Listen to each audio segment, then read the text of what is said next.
O que dizer hoje do livro de Deuteronômio? Então, para aqueles que estão chegando a primeira vez ao vivo na nossa live, nós temos a dizer que o nosso objetivo aqui não é um estudo da literalidade da Torá, é um estudo a partir do qual nós, mergulhando no texto, retiramos o espírito da letra, observando as interpretações dos rabinos, observando as interpretações fundamentalmente que a Cabala nos traz, iluminado pelo pensamento espírita, nos permitindo ter um olhar mais alargado com relação a esse texto, sem nos atermos aos aspectos da literalidade que ele possua.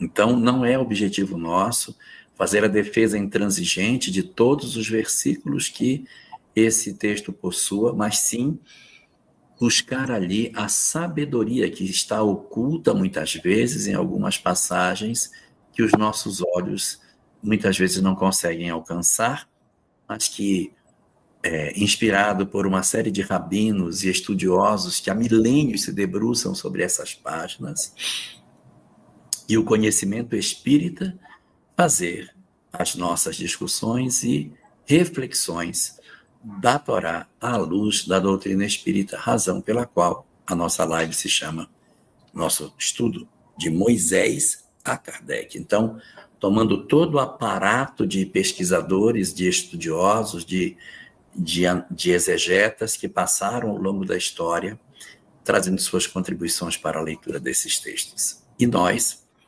estamos já fechando a Torá, nós já fizemos o primeiro, segundo, terceiro e quarto livro da Torá, estamos agora no último livro, Devarim, ou Deuteronômio em português.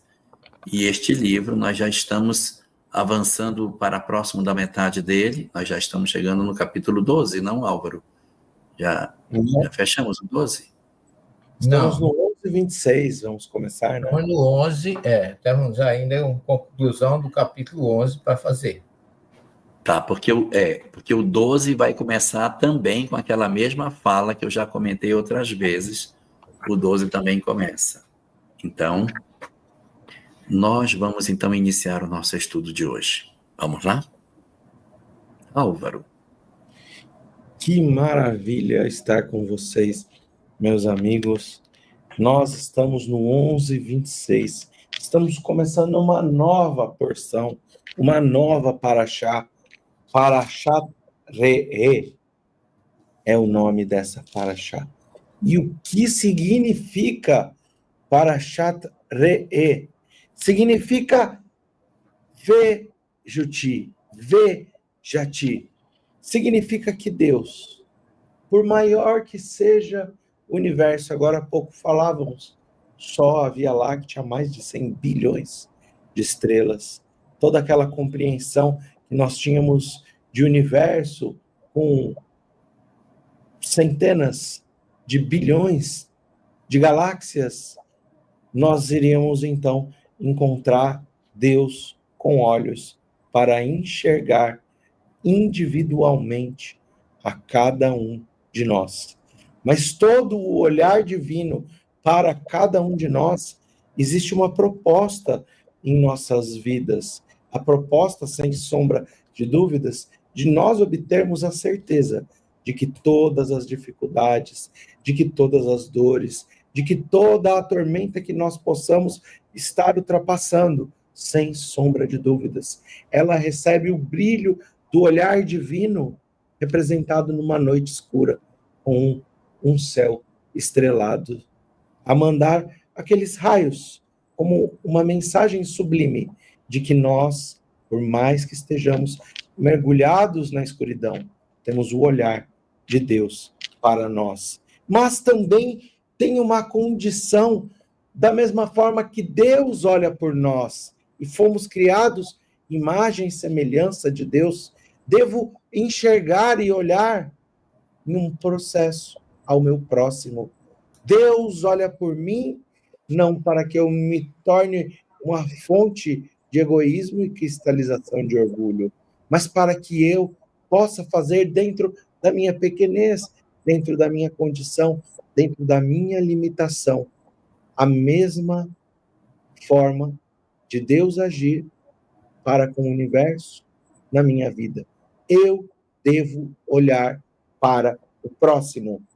Nós devemos olhar para o próximo, mas não para o vigiai, como disse a nossa querida mãe Vanusa, mas para que dentro do processo da convivência com o próximo, sejamos cartas vivas do Evangelho, no sentido de que o nosso exemplo seja uma forma de resgate às dores alheias. O nosso exemplo, se necessário, como disse Francisco de Assis, as nossas palavras. Mas aqui nós iremos enxergar o primeiro de todos os versículos, que a gente vai tratar dele daqui a pouquinho. Nós iremos tratar desse versículo com a condição do livre-arbítrio. Nós encontramos diferentes formas da compreensão divina. Primeiro, a forma do ignorante. Eu ignoro, não tenho conhecimento, permaneço ainda num processo nascente e inicial do desenvolvimento do meu princípio inteligente. Eu ignoro. Mas, como eu passo a ter o livre-arbítrio e as leis divinas estão escritas na nossa consciência, no livro da natureza, nós não poderíamos ignorar por muito tempo. Mas existe uma outra condição. Eu finjo ignorar a presença de Deus em minha vida. Em dado momento, eu conheço, eu já sei e reconheço que existe. Em outro nível, eu conheço e estudo. Em outro nível, eu posso praticar e não estudar. E por último, um último desses níveis, o sexto nível. Eu estudo, eu conheço, eu estudo, eu pratico e eu busco nessa prática a vivência do olhar divino mais próximo à minha vida e mais próximo ao próximo. Então, aqui vai começar o nosso capítulo 11 com o seguinte texto ou versículo. Veja, eu te dou hoje para vocês a bênção e a maldição. Você foi constituído como espírito em um mundo onde as leis estão na sua consciência e no livro da natureza. Cabe a você escolher a bênção e a maldição.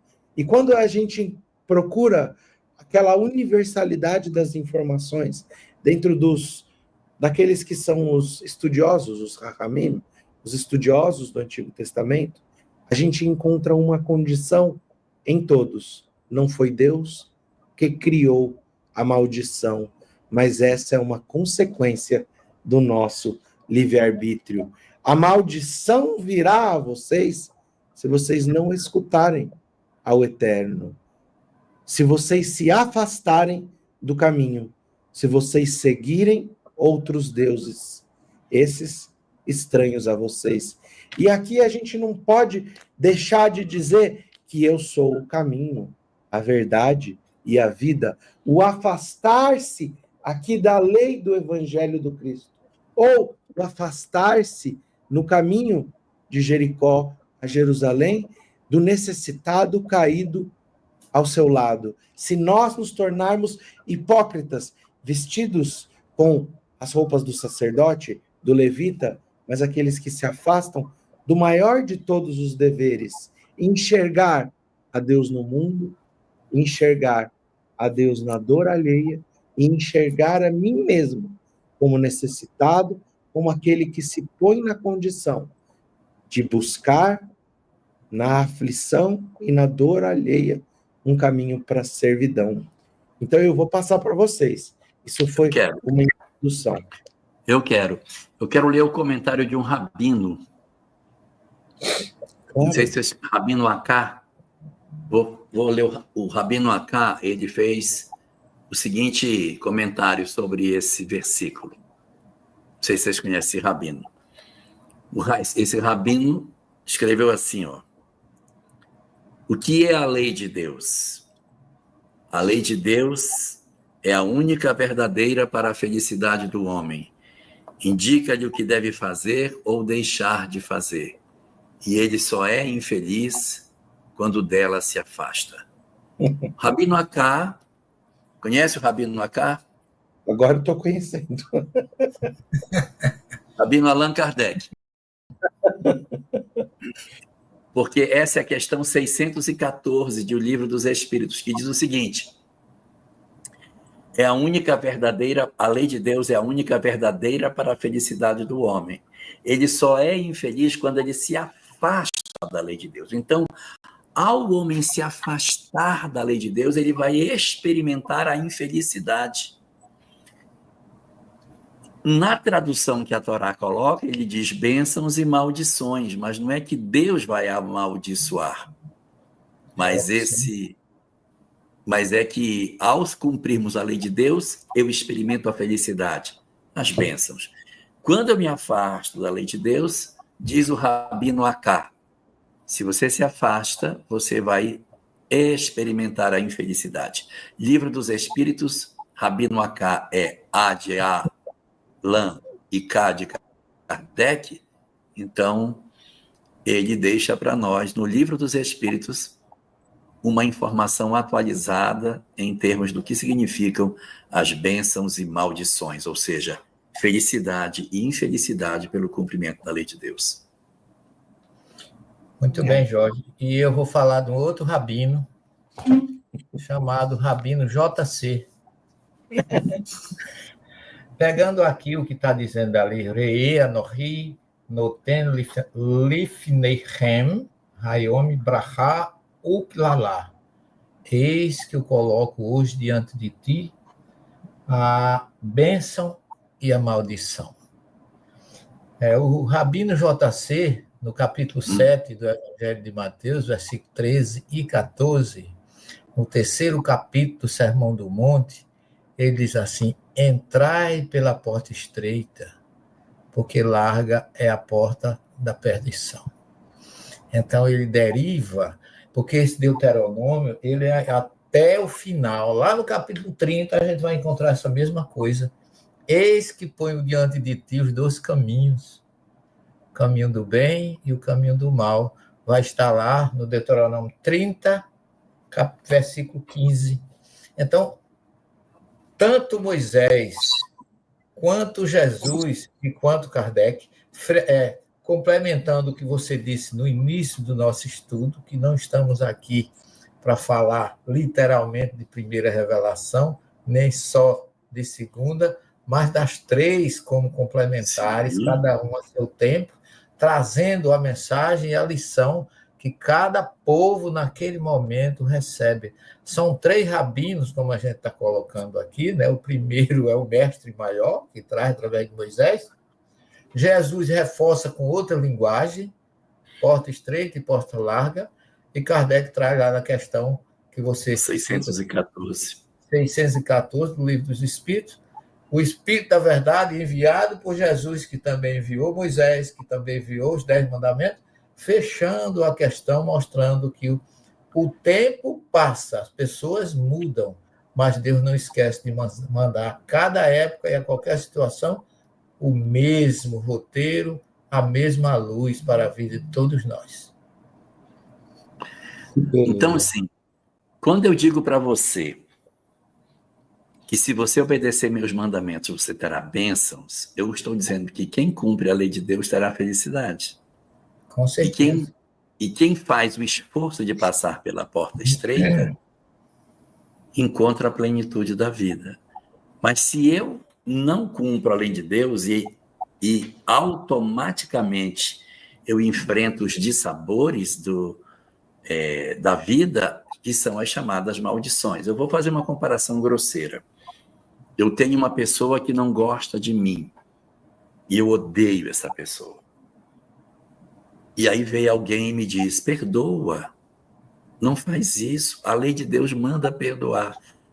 Se eu perdoar, ou seja, se eu cumprir a lei de Deus, eu vou experimentar uma história muito positiva na minha vida. Eu vou ter um resultado que é como se fossem bênçãos se derramando sobre mim, mas na verdade é a felicidade decorrente do uso do amor. Mas se eu decido desobedecer à lei de Deus e insistir no ódio e até na vingança, num processo de desforra, quão infeliz será a minha vida? Ou seja, eu estou pondo diante de ti para que tu escolhas o que tu queres, se tu queres maldição ou bênção. Então, é o teu livre-arbítrio colocado diante dos teus olhos para que você decida o que você quer experimentar da vida pelo amor de Deus. Diz para mim o que tu queres. Eu te dei o caminho para a felicidade. Mas se tu não quiseres, tu escolherás outro caminho. Ou seja, Kabbalat, está aqui. Eu te entrego. Está aqui a receita, ó. Pega para você, Kabbalat.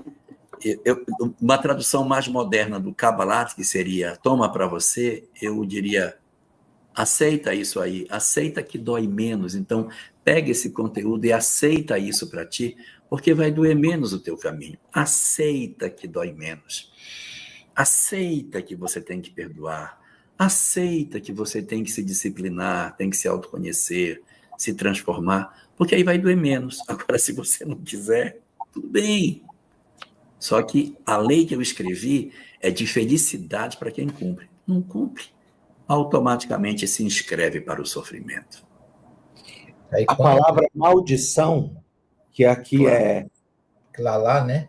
Clalá, essa palavra, ela é trazida, por exemplo, no exílio da Babilônia.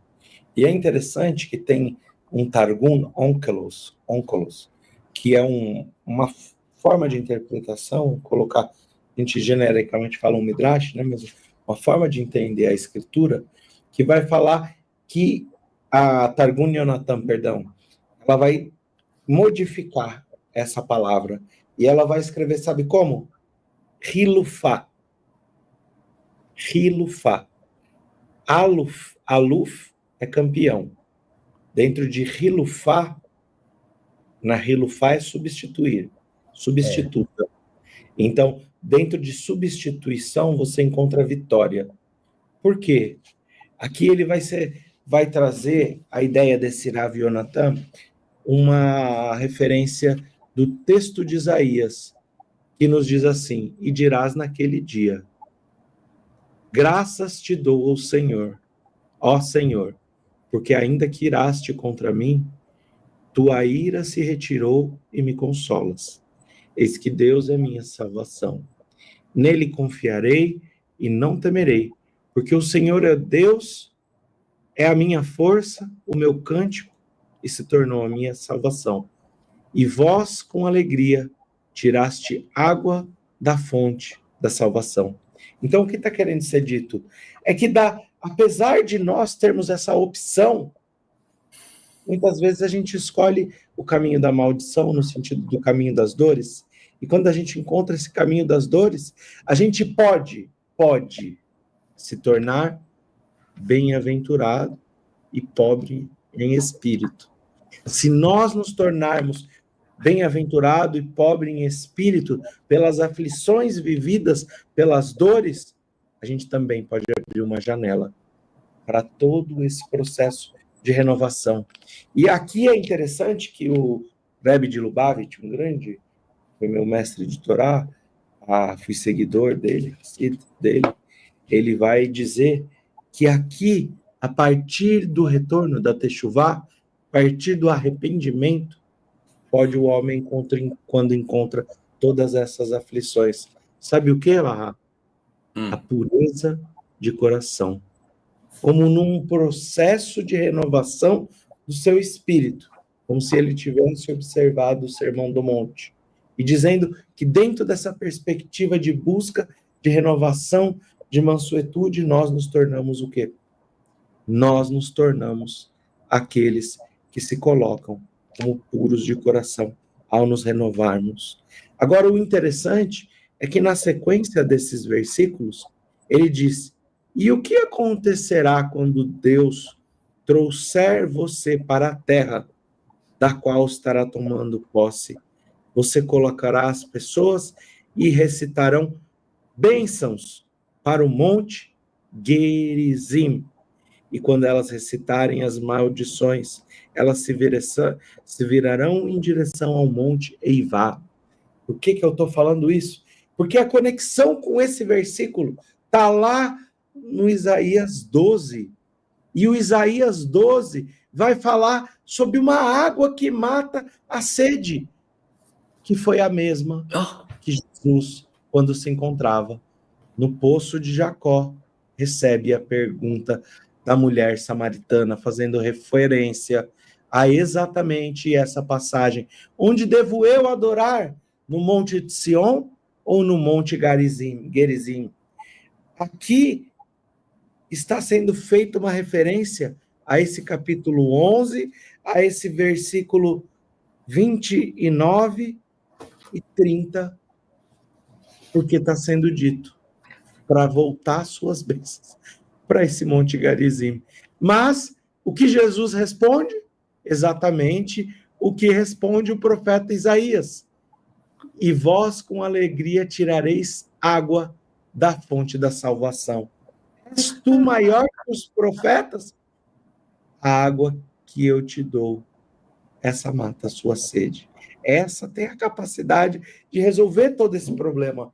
Aqui existe um contexto, daria um excelente artigo científico para ciências das religiões, professor Celestino, onde faz uma conexão entre Isaías, Targum e Yohanan, onde traz Rebbe de Lubavitch, onde traz Onkelos, onde traz todo o Evangelho de João, tudo e é isso. onde traz Jó 14, 13 e 14, que fala também que espera: oxalá me abrigasses no Sheol e lá me escondesse, até se passar a tua ira e me fixasses um dia para te lembrares de mim. Pois se um homem morrer, terá um renascimento ou um reviver? Todos os dias da minha vida eu luto e espero até que chegue a minha halifati, a minha troca, a minha mudança, a minha substituição. Jó 14, 13 e 14. Dentro do que você está colocando aí. E se a gente procurar, a gente acha mais, viu, meu filho? Porque tem muito mais passagens correlatas que endossam e que mostram todo esse contexto que a gente está falando, dessa necessidade de opção para melhor.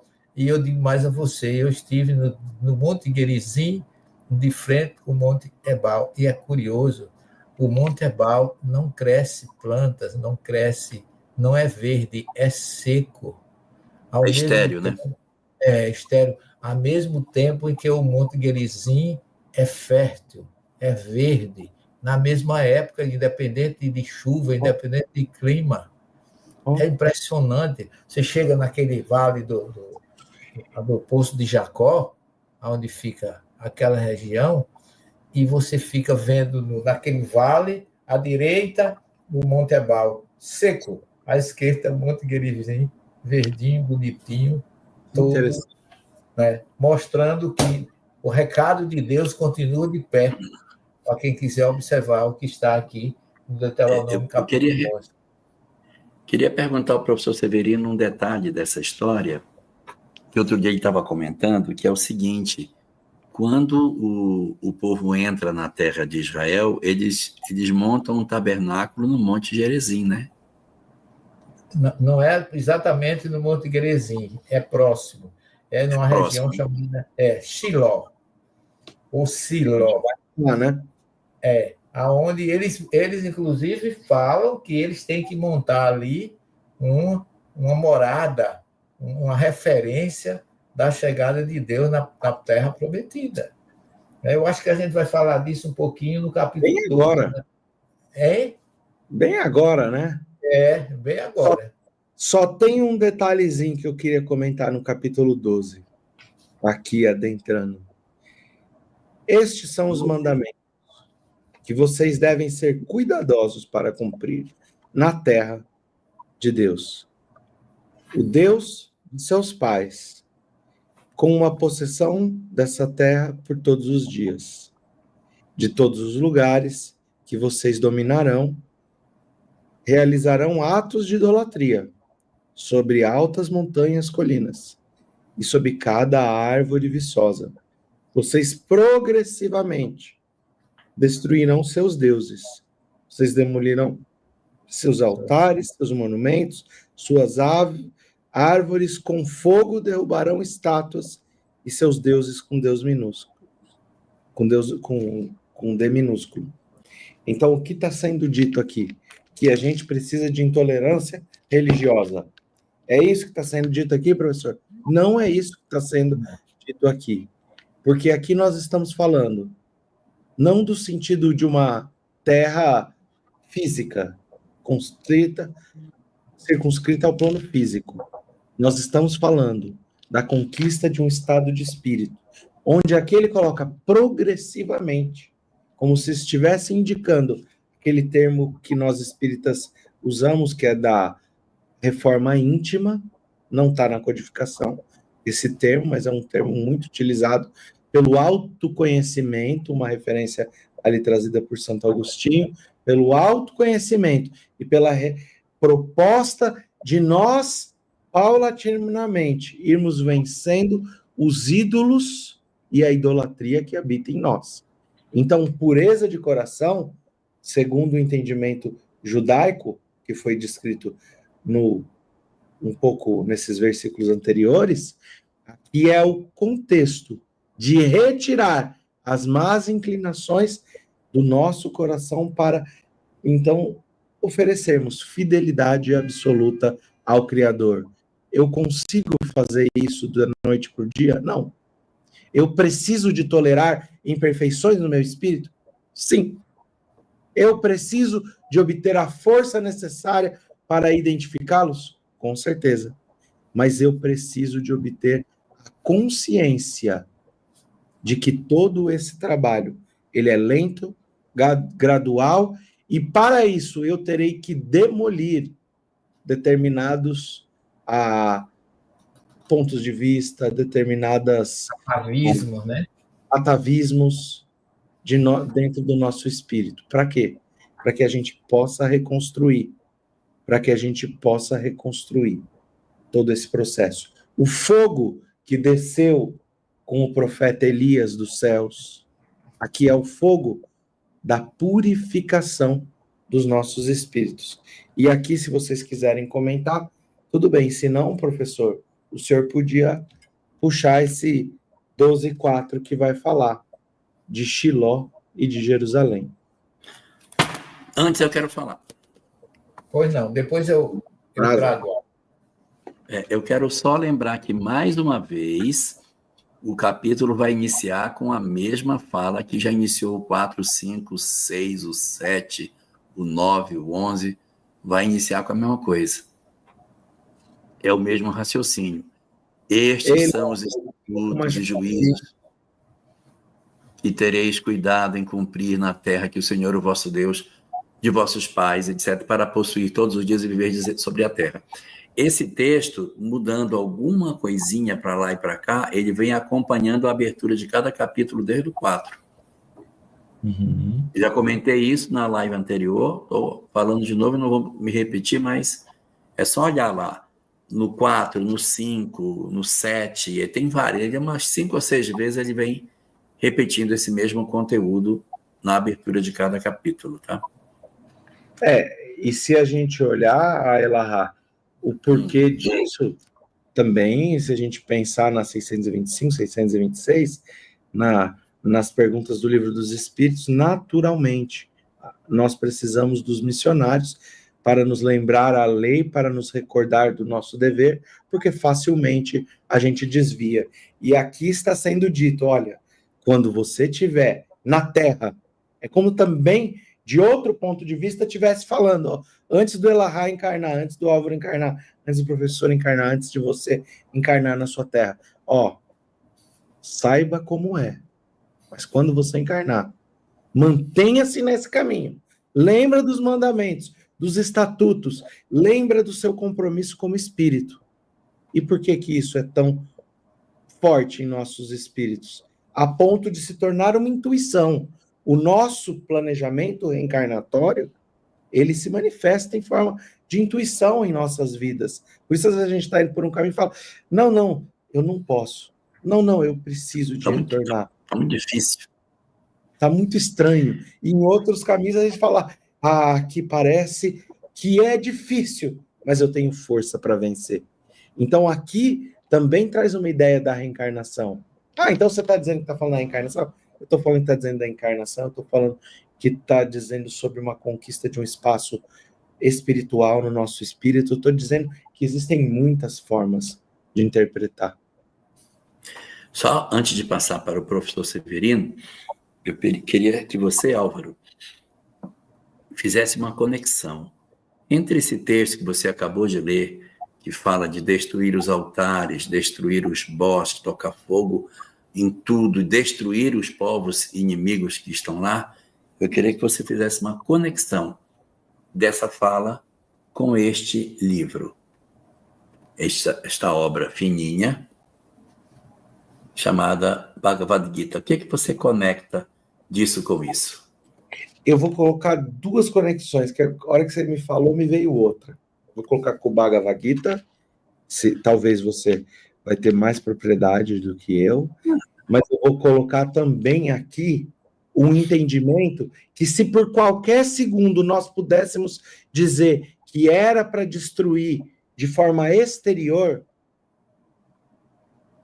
aqueles que estão fazendo idolatria, aqueles que estão em divergência à nossa religiosidade, se em qualquer momento nós pudéssemos dizer isso, a gente desconstrói isso quando a gente vê Jesus falando para os seus apóstolos, quando chega ali no poço de Jacó, vai buscar comida. Quando eles não encontram, João não encontra guarida, não encontra lugar para ficar, não encontra ninguém que acolhesse, o que ele diz, professor, passando pela Samaria? Quer que eu peça que desça fogo dos céus para que destrua tudo isso? Não fomos bem tratados pelos samaritanos e nós vos pedimos que faça descer sobre eles um fogo que os destrua. Aqui, não, o Filho do Homem veio para trazer o quê, professor? A paz, e não só a paz, mas também a espada, como ele coloca. Tá, e aqui, a espada combina com o que o Elahá falou. Que eu acho que o Elahá está trazendo a ideia da guerra interior, da guerra de Pandavas e Kuravas, quando Krishna ali se manifesta na sua carruagem e o sol para assistir essa guerra que vai se dar. É a guerra interior, onde sim devem ser destruídos esses altares, esse processo de idolatria, mas não fora, gente. Não com o outro. Porque se uma coisa que a gente ouviu essa semana com as nossas queridas irmãs dos cultos de origem africanas, como do candomblé, da jurema e outros matizes de religiosidade, nós aprendemos que existe um fio condutor e que muitas vezes a gente sim coloca aquele atavismo de superioridade da nossa religiosidade sobre o outro, querendo destruir. Quantas vezes eu falei que o candomblé não era bom? Eu falei muitas vezes, por ignorância, e fiz essa pergunta em público lá, sobre as feitiçarias, sobre a magia, e a resposta foi, Álvaro, existem pessoas boas no espiritismo e existem pessoas más. Existem pessoas mais ou menos. Existem pessoas boas no catolicismo, e aí uma delas citou, e existe a minha avó que às vezes ficava com raiva e rezava o terço ao contrário. Eu falei, existe isso tudo. E me desmontou toda a forma de compreensão que eu poderia ter sobre essas formas de religiosidade. Então, aqui, o que está sendo falado, Elahá, que você pode completar melhor do que eu, é sobre essa grande guerra interior. A gente não vai encontrar nenhum hindu que diga esse texto é literal. Não existe. Se você pegar 50... Pode entrar na internet aí e procurar o cara estudando o Bhagavad Gita. Ninguém vai dizer, isso aqui é para matar os outros mesmo. E, gente, o texto é literal demais, porque o Krishna diz, eu prefiro morrer do que matar os meus parentes. E como é que eu vou viver em paz? Você vai ter que entrar e matar. Aí você diz, mas o Krishna está dizendo para matar. Mas nenhum hindu diz, é isso mesmo, é para matar mesmo. Todos entendem que esse é a morte do homem velho para nascer o homem novo. Ninguém trabalha dentro do hinduísmo com o conceito da literalidade. Mas, impressionantemente, dentro das hostes cristãs, a gente tem muitos companheiros que defendem a literalidade do texto e querem que isso represente, de fato, uma ação objetiva de que tem que botar fogo nos altares dos outros, tem que quebrar, destruir a fé que as pessoas possuem, porque você entende na sua cabeça que a sua é melhor do que a deles. E aí, voltando para o nosso evento no final de semana, uma das representantes dos cultos afro dizendo assim, nossos altares são quebrados, são destruídos, nossos terreiros são tocados fogo. Praticamente todos os dias tem um terreiro que é destruído. Aí ela complementou dizendo, mas nós não fazemos proselitismo, você não vai ver ninguém do culto afro batendo na porta dos outros querendo converter a pessoa para o seu culto. Nós não fazemos isso. Porque nós entendemos que cada pessoa tem que ter a liberdade, mas as pessoas não respeitam os nossos direitos e destroem a nossa fé sem sequer conhecê-la. É a literalidade, né? A literalidade. E a desinformação total, porque fazer isso em nome de Jesus eu acho que é mais grave ainda. Como se estivesse defendendo que Jesus quisesse que isso fosse feito. Isso é que a gente tem que realmente lamentar. Mas, Álvaro, respondendo ao teu questionamento, eu estive em Shillong já umas 3 ou 4 vezes. É um lugar... Eu nem tenho inveja mesmo. Como é? Nem tenho inveja mesmo. E vou lhe dizer da felicidade de ir naquele lugar.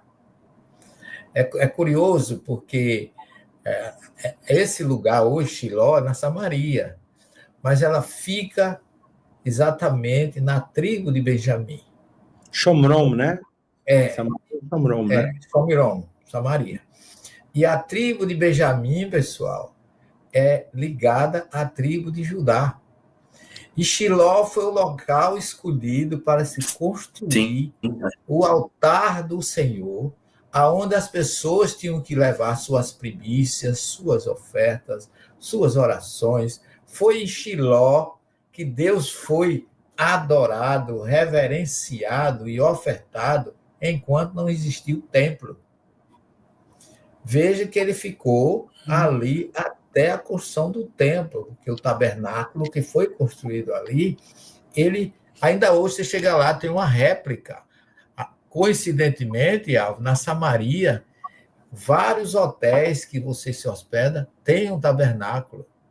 É mesmo. Exatamente como foi mandado construir lá no capítulo 25 do Êxodo, com o rabino que nos recebe lá, que assiste, ele pede fogo e o fogo sai. É uma coisa assim, arrepiar. Porque o altar do sacrifício fica na frente do tabernáculo. É uma cidade árabe, professor? Hein? É árabe a cidade? Tem cidade que é e tem cidade que é judia. Uhum. Tem local que é judio, mas é muito mais árabe. Deixa eu só entender uma coisa. É uma réplica em miniatura ou é uma réplica em tamanho natural? Uma réplica com as mesmas medidas, com a mesma... Meu você Deus do céu, é muito grande. Num tabernáculo. E para deixar a gente mais impressionado, tem uma fotografia do tabernáculo no deserto, com um raio de luz descendo. É uma coisa assim, você olha e se encanta com aquilo. É de arrepiar. é um lugar que... E aí você começa a moer na sua cabeça. Que legal, hein, professor? Estou vendo na internet aqui. Exato. Você está vendo aí? Estou vendo. Preciso ir. Se você quiser passar para a Denise aí, para depois a gente colocar, porque ali, as coisas que aconteceram ali, antes, ali surgiu o profeta Samuel, na história de Ana e Elcana, que era estéril, a oração dela foi feita ali no tabernáculo de Shiló. Meu Deus!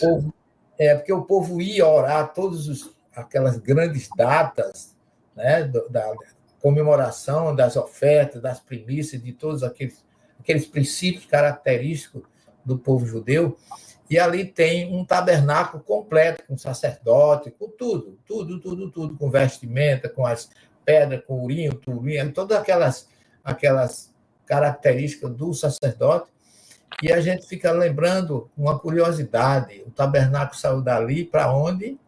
Para Jerusalém. Saiu da tribo de Benjamim e foi para a tribo de Judá. A tribo de Benjamim é a tribo de Paulo de Tarso, a de Judá é de Jesus.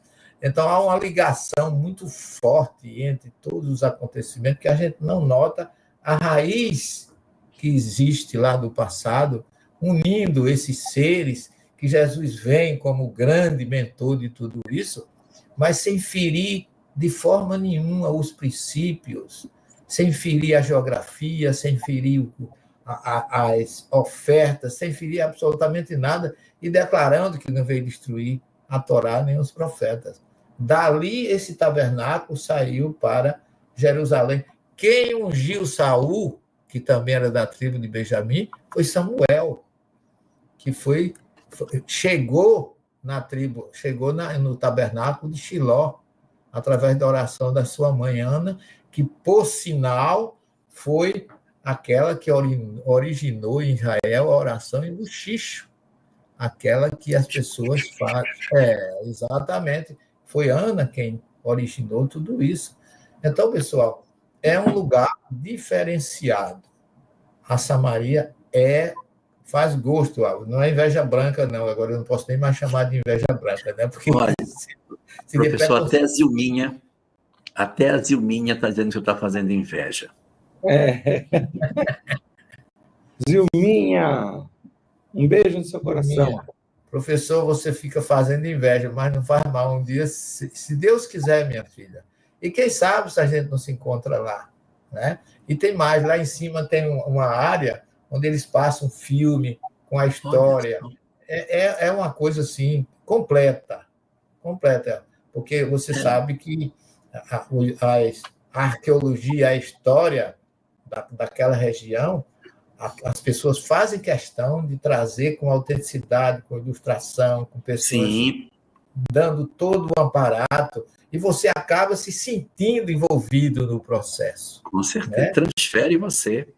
Transfere quando você vê o Sicar, né? Que todo mundo chama Siquém, né? Que hoje é Sicar. Ali, naquela região, está o túmulo de José, está lá na Samaria. Ali o Poço de Jacó, está tudo ali. Você chega no Monte Gerizim e você vê o Vale do Siquém do lado, o Monte Ebal do outro, o Poço de Jacó, a tumba de José, assim, a altura da sua vista, com, vamos dizer assim, 3.000 e tantos anos de história, né? E quando você vê a samaritana dizer assim, nosso pai Jacó construiu que abriu este poço. Então, ela se coloca na condição de irmã de Jesus, filhos do mesmo pai. Nosso pai Jacó construiu esse poço. E ela era uma mulher que tinha 5 maridos, mas era uma mulher que vivia ainda um problema da discriminação, da divisão social. Por isso que ia buscar água meio-dia. Exato. E era uma mulher culta, porque ela conhecia toda a história. Ela fala com Jesus desabafando a discriminação que sofria. Ela se surpreende porque Jesus pede água para ela. Como pode? Você é um judeu. Eu me visto como uma samaritana. Como é que você pode me pedir água? Então, você tem uma história de 3.000 anos. Eu digo a vocês, Nós tentamos entrar ali 2 vezes na Samaria e não conseguimos, porque aquela velha questão política, porque aquela região todinha ali onde a gente vai, no Poço de Jacó, é tudo árabe hoje. Está na Jordânia, né? É Cisjordânia, né? Ali é Cisjordânia, Samaria. Então você passa pela história realmente como ela é. Realidade plena. O nosso guia não conseguiu entrar conosco. Ele disse, eu não vou, eu não posso ir. Ficou esperando que a gente retornasse. Quando nós entramos, o tacógrafo do ônibus começou a tocar, alarmando. Ele recebeu logo um telefone, você está em zona vermelha. Eu vi plenamente uma voz dizer, voltem. E eu digo, vamos voltar. Fizemos a volta e dessa vez não entramos na Samaria. Entramos na Samaria, mas não fomos ao Poço de Jacó. Mas depois, graças a Deus, fomos, bebi da água do Poço de Jacó, provei, fui a Shiló, eu vi tudo aquilo que complementou a nossa condição de poder, eu diria assim, materializar aquilo que até então para mim era história espiritual. Depois que você vai a Samaria, depois que você vai a Israel, você não abre mais um evangelho, nem a primeira revelação do mesmo jeito. Você agora vai ler a história dos lugares que você viu. Não vai ler um livro que você vai ficar sem saber e sem conhecer a geografia. Uma vez estávamos eu e um amigo, hoje ele é rabino, nós estávamos voltando de um Shabat, e uma pessoa saiu da base que a gente estava. Vocês querem carona? Você estava onde? Numa base no norte, na Cisjordânia. Lá no norte. No norte? E aí, no norte da Cisjordânia. Aí pegamos carona, e o rapaz falou, daqui eu vou virar, é caminho contrário. Vocês querem ficar aqui? Isso daí já era madrugada, já devia ser 00:30 e pouco, 1h da manhã, depois do Shabat. E a gente tendo que voltar, né, para Jerusalém. E a gente parou e ficou na Cisjordânia de madrugada, nós 2 sozinhos. Nossa. Dali para um blindado, né? Aqueles blindados israelenses, não tanque, né? Mas aqueles que têm roda, eles param. Falam, entra aqui agora. A gente precisa deixar vocês em qualquer lugar, menos aqui. Acredito. Aí eles deram carona para a gente, deixaram em uma base. Fala, vocês estão doidos de ficar aqui. Mas é interessante, né, professor? Porque eu perguntei para o senhor, porque muitos desses lugares a gente não tem nem condições de ir, como na Samaria. E essa passagem aqui, ela está completamente ligada à passagem da mulher samaritana. E tem algumas questões interessantes, porque o Monte Gerizim foi edificado quando alguns sacerdotes, eles brigam no Templo de Jerusalém. Isso não existe entre nós espíritas, a gente não briga na casa espírita. Não, e sai para fundar outra, não. E depois a gente fica falando que a outra, essa tem probleminha nossa, ou coisa existe, mas parábola, tá, gente? Então eles vão lá e edificam um altar, constroem um templo no Monte Gerizim e dá origem a essa seita, vamos assim dizer, essa dissociação. Essa cisma. Isso, essa palavra. E que, aliás, começou com os 2 filhos de Salomão. Né? Quando Salomão morre, Roboão e Jeroboão dividem o reino de Salomão em reino do sul, Jerusalém, e as tribos de Jerusalém, Benjamim, e reino do norte, dirigido por Jeroboão, que foi as 10 tribos que formavam o reino de Israel.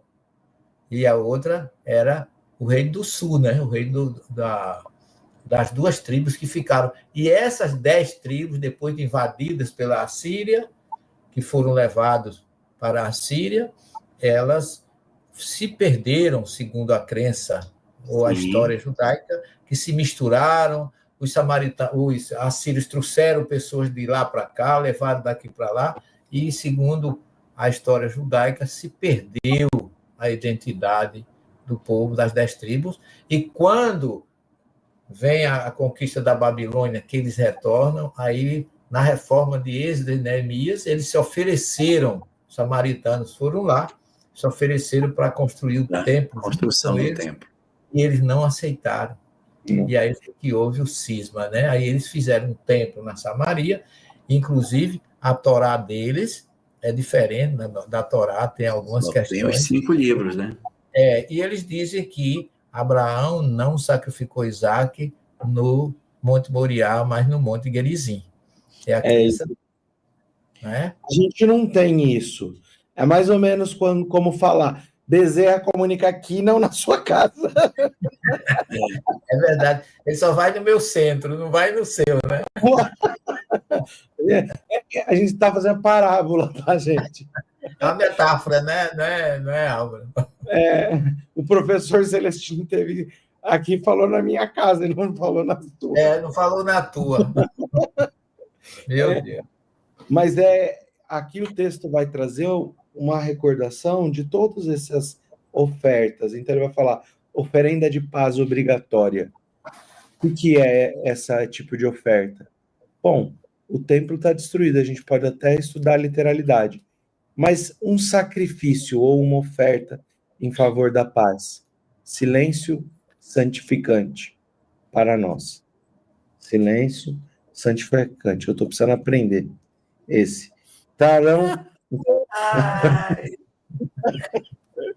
dízimos, os seus primeiros frutos, as primícias, a salivada, votos de súplicas ao primogênito, ou seja, a primeira ovelha, primeiro pidion aben, o resgate do filho primogênito. Então, das ovelhas, as suas famílias se alegrarão, trabalharão em suas mãos e farão ofertas de acordo com a sua posse. Cada um oferece. Curioso, Álvaro, só cortando aí um pouquinho, curioso é que Jesus fez tudo isso, né? Tudo isso. Pidion Rabén, a Brit Milá, tudo isso ele fez. Segundo está lá em Lucas, não fugiu absolutamente de nada disso. Pidion Rabén contra Simeão. Exatamente, com um grande profeta que disse, meus olhos agora viram a salvação, eu posso morrer. Né? Sim, e Ana também. Também, profetiza também diz a mesma coisa. Então, nada fugiu da regra, dos estatutos, vamos dizer assim, daquilo que está na primeira revelação. Por isso que nós não estamos, mais uma vez eu enfatizo o que Jorge falou no início, nós não estamos trazendo nada que não seja união das 3 revelações aqui no nosso estudo. Fala-se também, professor, sobre os sacrifícios voluntários, os sacrifícios obrigatórios, tudo isso para ser feito ali. E em nenhum outro lugar. Agora, sabe o que é interessante? Aqui dentro dessa perspectiva, que nós estamos diante de 2 lugares que se podem constituir. Um temporário, ali para o tabernáculo, e outro depois Jerusalém, onde é no Monte de Sião, onde é construído o Monte Moriá, onde é construído o templo. Primeiro e segundo templo, né? Isso, primeiro e segundo templo. Mas, depois de destruído, depois de sair de lá, não tem outro lugar físico. Não existe local físico para a construção desse templo. E é isso que Jesus fala na sequência da parábola da mulher samaritana. Quando ela pergunta, onde devo eu adorar, no Monte Gerizim ou no Monte de Sião? Os verdadeiros adoradores adorarão a Deus em verdade. Chegará o tempo em que Deus não será adorado nem aqui no Monte Gerizim, nem em Jerusalém, no Monte Moriá, mas será adorado em espírito e verdade. E aí, então, vocês viverão em segurança. Vocês viverão em segurança. Vocês construirão um templo sagrado.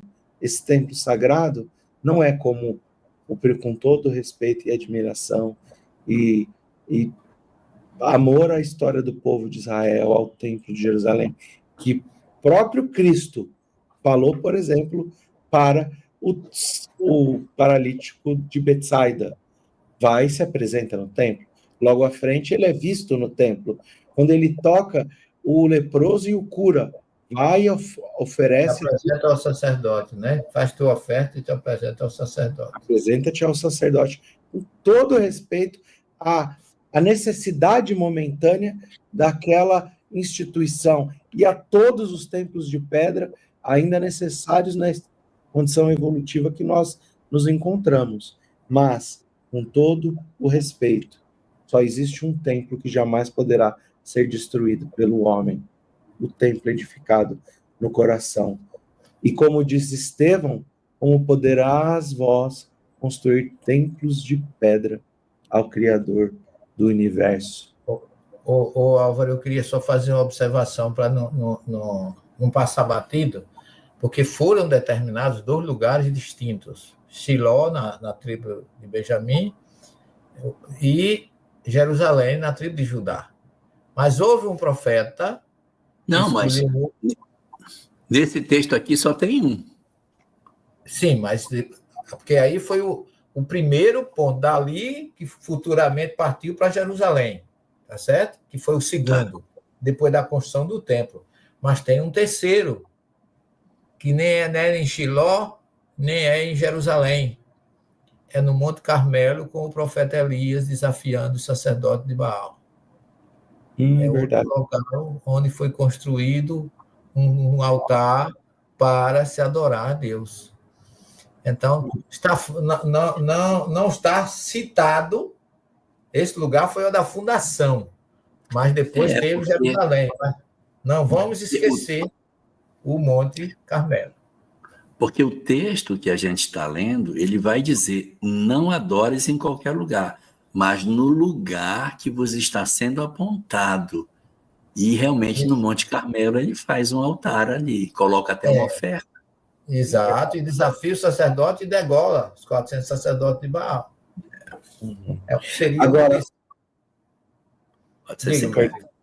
Perdão, professor. Não, pode continuar.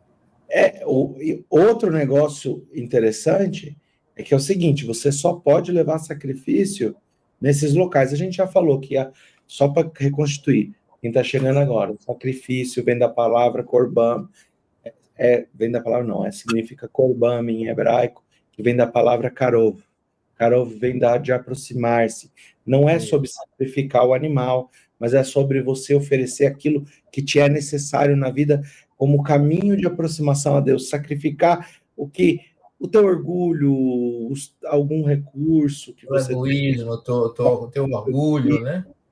O que quer que seja. Mas ele vai adentrar em uma lei muito importante, extremamente importante, principalmente no nosso sertão nordestino, porque ele vai falar assim, olha, agora no versículo 15, você poderá abater os animais em qualquer lugar e comerá a sua carne em todas as cidades. Está escrito aqui. Então, o que está querendo ser dito aqui? Você abaterá, shechitá. Ou seja, existe uma forma específica de abate dos animais. Quem sabe essa forma é o shoret, a gente chama em hebraico. Embora o animal ele tivesse uma proposta divina, nós também encontramos ele aqui para alimentação. Uma pessoa ritualmente impura e uma pessoa ritualmente pura poderão comê-las juntas no mesmo prato. Por que Jesus senta junto com os publicanos, com os pagãos? Porque está escrito que você pode sentar na mesma mesa. O qual é a crítica de quando encontramos ali no Evangelho Jesus sendo criticado, mas ele se alimenta com os publicanos, ele se alimenta... ele está compactuando da mesma impureza, ele tem a convivência com os impuros, mas aqui, pela lei judaica, Jesus não veio para destruir a lei, ele cumpre a lei na sua forma mais minuciosa. E por que eu falei que isso é tão importante no sertão nordestino? Porque hoje em dia a gente encontra uma vigilância sanitária que vai te falar o que você precisa de fazer, com o que com tudo que resta de um abate de um animal, a forma, mas antigamente não existia.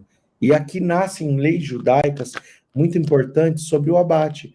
Então, por exemplo, você não pode pegar um martelo e bater num bicho para matar. Você precisa de degolar ele de uma forma, uma velocidade, com uma lâmina específica, com uma forma toda complexa para que não haja o sofrimento. E quando um animal está na linha de abate, ele sente o cheiro de sangue, ele recebe uma descarga de adrenalina muito grande na sua carne. Aqui ele vai falar para nós, o sangue desse animal, ele precisa de ser enterrado. Por quê? Para que isso não se torne um fator de geração de doença, para que isso não se torne uma condição, sei lá, até quem sabe de vampirismo, para que isso não se torne algo que vai fazer com que os outros animais fiquem extremamente desesperados. Vocês não comerão o sangue. Então, o que se faz com a carne para que ela esteja na condição de ser caché? Você precisa de colocar ela por 3 vezes durante 3 horas numa salmoura com sal. Põe de cabeça para baixo para o sangue escorrer.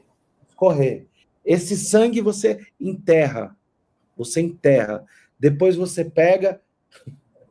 Deixa só a minha ver que você está fazendo isso. Primeiro pega o animal e o sangue tem que sair todo. Todinho. Todinho. Depois você corta o animal. Você pega aquela carne e você coloca ela na salmoura por um tempo, para retirar o resto do sangue. E aqui ele vai falar, olha só que coisa doida. Vocês derramarão o sangue como chão para cobri-lo, vocês não comerão, porque o sangue é a vida, ele vai escrever. Aonde está em alta concentração o fluido vital? É isso que eu ia comentar. Onde está escrito lá no livro dos missionários da luz um abate, um local de abate de animais, onde capítulo 11. Capítulo 11 está ali os espíritos vampirizando. Qual é a ideia? Vampirizando aquele fluido vital? Qual é a ideia de tudo isso? É você minimizar essa forma de vampirização, de sofrimento do animal, porque você não mata do jeito que você quer.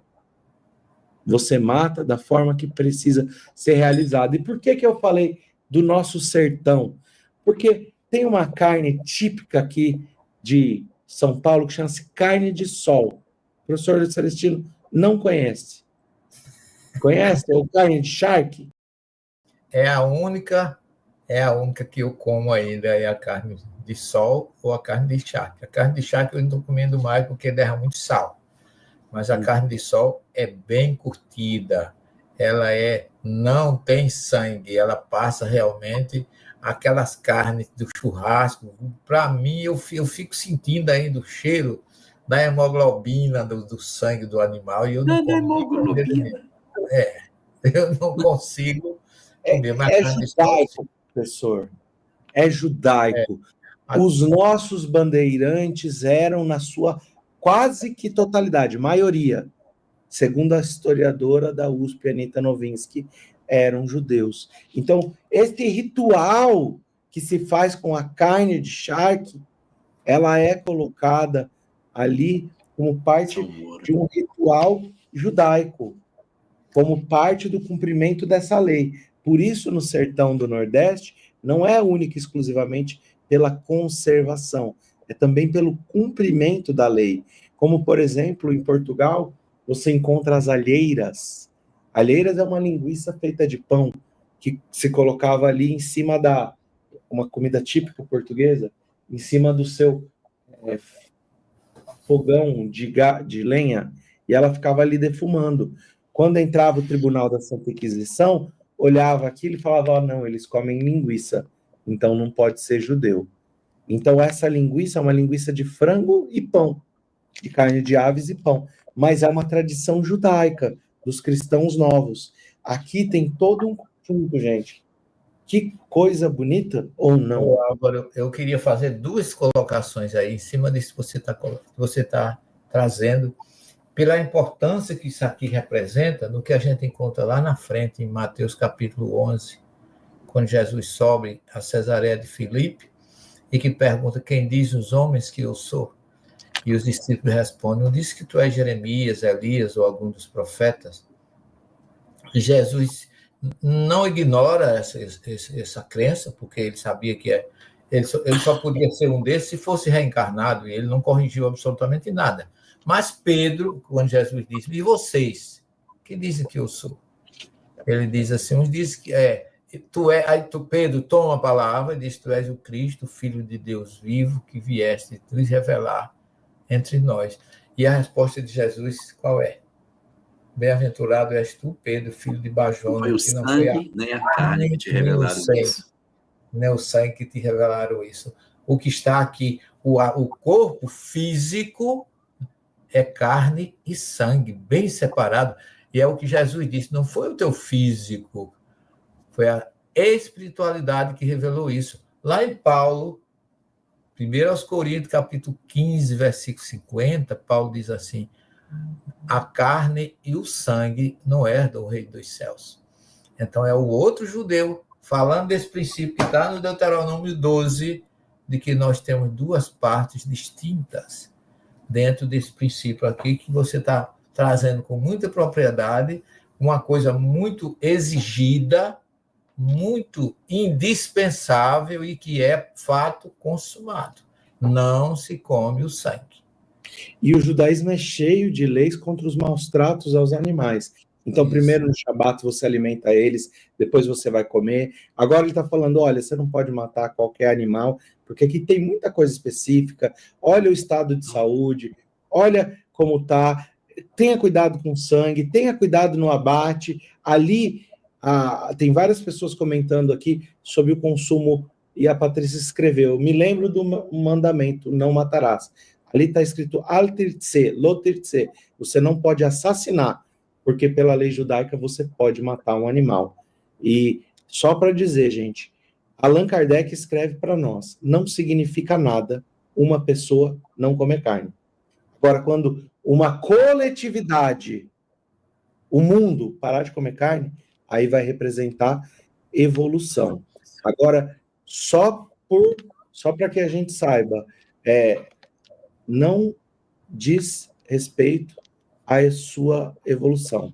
A gente sabe que o Chico comia carne, Eu queria deixar bem claro, quando eu falei que eu não como carne vermelha, não é porque eu sou espírita, viu, gente?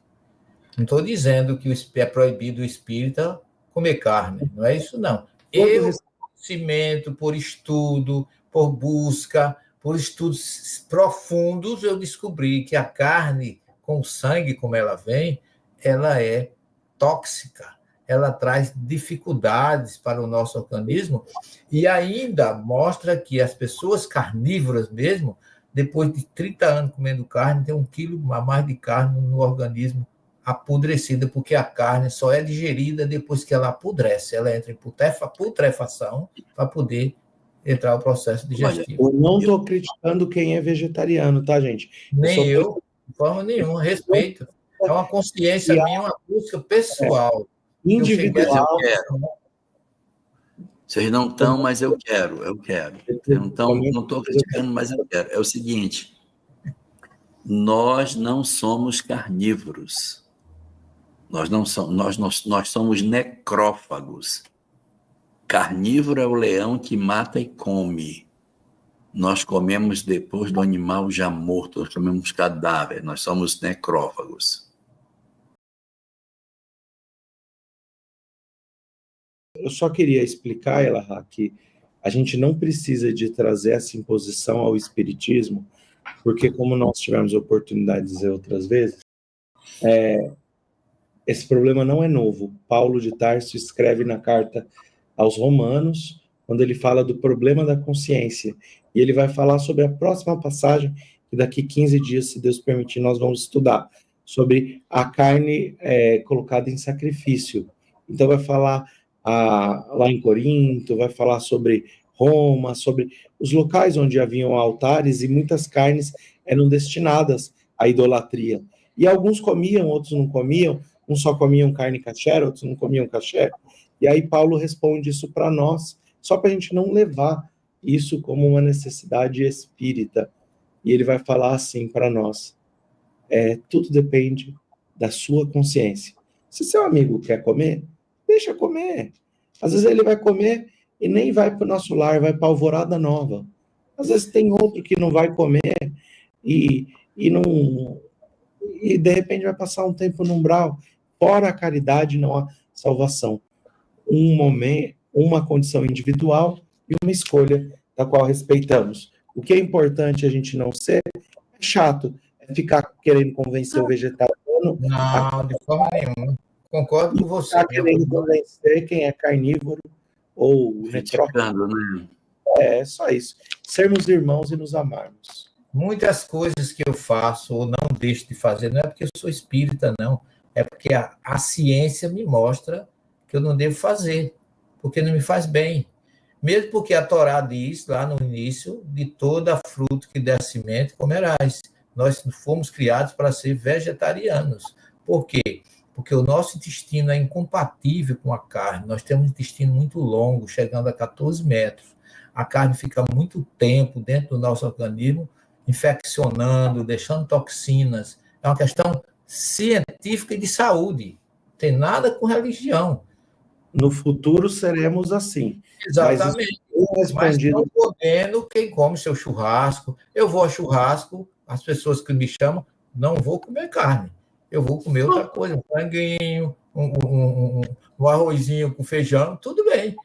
Comeu frango, comeu... Ó, cadê a Leni? Leni, cadê você? Frango também é carne. Exato, exatamente, mas é uma carne mais suave, digestão mais fácil, tá certo? Tem menos toxina. Meu problema não é a carne. Eu vou contar para vocês. Prato predileto do Chico. Bife, dobradinha. Né? Eu vou me calar, só isso. Há crianças que nascem já sem vontade de comer carne. E isso vem acontecendo demais. Com crianças que sem essa vontade de comer carne. Tem um videozinho no Instagram que eu assisti uma vez, a mãe dá lula para a criança comer. Aí eu vi, Denise, eu vi, me emocionei com aquele vídeo. Eu me emocionei com esse vídeo. Eu vi. Aí a criança pergunta, o que é isso? Aí a mãe fala, é lula. Aí ele fala assim, ele vive aonde? Assim, no mar. Ele tem papai e tem mamãe? Aí a mãe pergunta, tem, então não vou comer. Ou seja, se tem uma família, se a lula tem um pai e uma mãe, eu não vou comer. Como que você mata? Porque a mamãe dele vai chorar por ele, o papai dele está chorando por ele, e você matou para eu comer? E a mamãe dele está chorando por ele. E a mãe ficou insistindo, né? E a criança dando cada resposta, eu não vou fazer isso, mamãe. Eu não vou fazer isso. Gente, mas isso é uma realidade mínima. Livro Voltei e nos domina Diálogo com as Sombras. A gente tem que pensar que nós temos mais de 100 conflitos no planeta Terra. A gente precisa de falar de não matar o coleguinha. Não pode matar o coleguinha. Não, é porque senão a gente entra adentro em uma esfera onde a gente quer, e eu vejo isso às vezes, quer impor isso ao movimento espírita, quer colocar isso como uma pauta espírita. É um nível consciencial, individual. Não tem nada a ver. O planeta Terra tiver evoluído, nós estaremos tranquilamente. Do mesmo jeito que tem alguns que não precisam, Emmanuel responde no livro O Consolador. E também nós temos a pergunta sobre isso no livro dos Espíritos. Come se você se sentir bem. Se você não se sentir, não come. Oremos? Vamos lá. Deus de infinito amor, de infinita bondade e justiça, Pai amoroso de todos nós, de todas as horas, de todo sempre. Jesus, Mestre querido, benfeitores, amigos. Agradecemos, Senhor, por tudo que nos tem ofertado desde sempre, pelas oportunidades tantas e infinitas que nos são dadas para que possamos fazer o nosso progresso. Obrigado, Senhor, por não desistir de nós, por nos oferecer ensejos sempre, por nos oportunizar sempre a nossa reparação,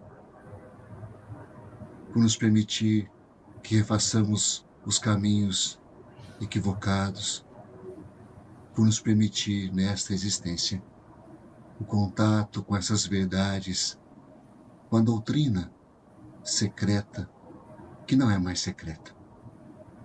Obrigado por descortinar tudo para nós, que nós possamos fazer bom uso dessas informações, que possamos introjetar verdadeiramente o nosso intelecto, mas, sobretudo, que possamos vivenciá-la no nosso dia a dia. Obrigado, Senhor, por tudo, por tanto, hoje e sempre.